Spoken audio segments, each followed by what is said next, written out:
Welcome to this preview of the Women's World Cup final. This is a little bit different from what I usually do. So if you enjoy it, please leave a comment down below, share it, give it a like so that I know to do more going forwards. With that, I think both teams have had an interesting path to the final. England have been mostly professional, free-flowing against China and lucky against Nigeria. Spain, on the other hand, have swatted everyone but Japan away, but then dispatched Switzerland and Sweden, and I think we're possibly lucky against the Netherlands. So I think there's no surprises really in Spain's XG. It shows them dominant with a million low percentage chances, except against Japan, where they couldn't even create a lot. And I'd say just generally across all the game, they have this bad habit of missing big chances. I'd point to the Netherlands game, as well as also the Sweden game. I think one thing about XG stats that I don't like is I feel like it paints one picture compared to what we saw. So when I look at the Netherlands game, I feel like this doesn't really show how impactful Beerenstein's poor decision making and shooting was. This makes it seem like Spain were far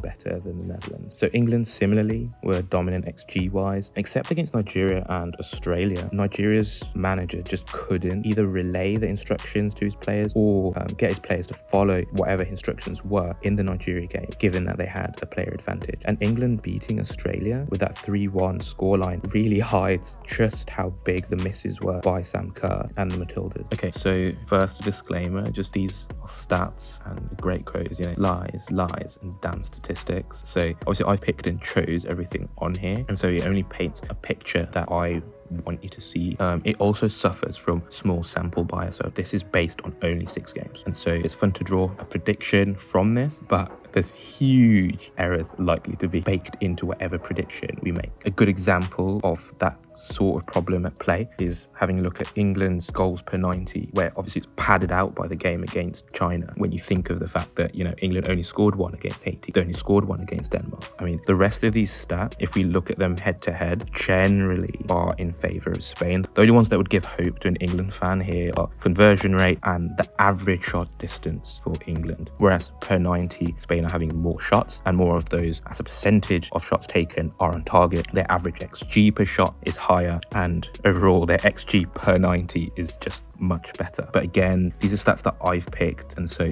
I'd say that fortunate that football is played on a pitch and not on a presentation like this. And also, just because team A beats team B doesn't automatically mean that team A will beat team C. So what I'm trying to get at is that England pose a different threat to all of the other threats that Spain have faced along this path. Anyway, moving on, it's to be expected, but Spain is likely to dominate possession and likely in the middle third and wide spaces. Okay, so England showed against Australia that they have a few sloppy deep passes in them, whether that was from Carter or Millie Bright, and Spain would likely be, in my opinion, as effective or even more effective than Australia in their press. And so it's going to be really interesting for me to see which one of these defenders and the goalkeeper will be liable to make the error, and how well do they recover from that error. Against Japan, Teresa had more responsibility defensively insofar as she was expected to drop into the defensive line and help defend against the 3 forwards that Japan had. Obviously for England, they only have the 2, so she's likely to be, in my opinion, able to partner with Botellas or maybe Hermoso or whoever is going to be the other centre midfielder, or they'll allow her to just be a single pivot and allow the other centre midfielder to be able to push higher. And so one reason I think they may stick to the double pivot is just because there's a lot of responsibility on the fullbacks to be able to, one, help centrally, but then also be able to jump onto the wing backs for England if they receive long passes into them. And especially on this right hand side with Bronze, who's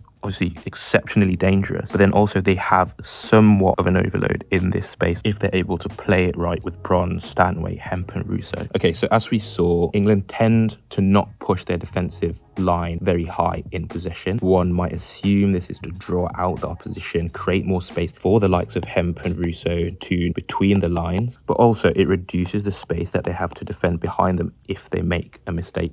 This is what we saw when Ford was able to win the ball in the left-hand space and try to play Kerr down the left-hand side. From England, we can expect probably the similar idea of having the forwards near side pulling out into those wide spaces to essentially become another winger and try and combine with the number 8s for England, so Toon and Stanway. And against a 4-4-2, there's likely to be space far side to allow, for example, if the ball went down the left-hand side, to allow the far-sided wing-back be able to come narrow and be able to attack across. Before we move on, I think it's important to just briefly mention Lauren James too. In a pure footballing sense, she probably brings more to the table than Toon. Of course, she's really exceptional at riding challenges, getting past the first part of the press. And if there's a player for England who's able to exploit any defensive weaknesses, possibly it is James. One last thing that I wanted to mention was just, I don't actually know if any other team can emulate what Japan did on the counter-attack against Spain, because I think Spain were rather naive in that game.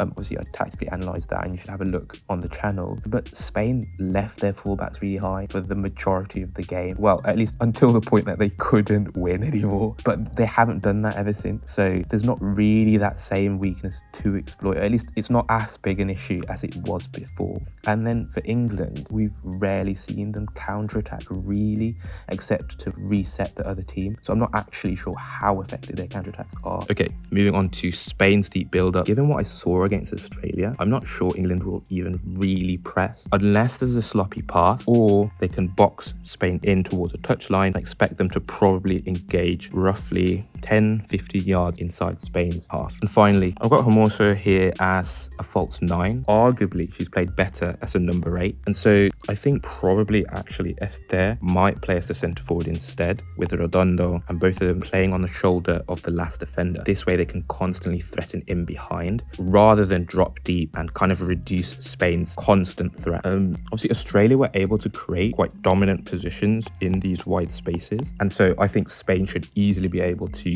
emulate that. But of course, the difference with Australia, and we saw it with just how high the XG was for a few of their chances, is that they have Sam Kerr, who makes exceptional attacking movement and is also aerially dominant, whereas I'd say the Spain forwards don't really pose the same threat. And so it's going to be really key for England to see how well they're able to reduce the easy possession that Spain get in those wide spaces, and how well the defenders are able to track runners to prevent cutbacks or crosses, etc. Of course, I need to mention Barriuelo. She's been huge coming off the bench, injecting pace and incision into Spain's attack. Don't want to jump ahead, but I feel like this is going to go to extra time, so I feel like her as a late sub will be huge, just as she's been in numerous other games this competition. In my humble opinion, I think it's most likely this may be a draw in the initial 90 minutes, given the low conversion rate for Spain. Obviously, they'll be dominant, and I think England have quite a mean defence, which is why I think the first 90 possibly it'll be a draw. But then from there, over 120, I think Spain should probably eke it out. Anyway, let me know what you think. If you've enjoyed the video, please let me know in the comments down below. Share it on social media, give the video a like, and with that, we're out.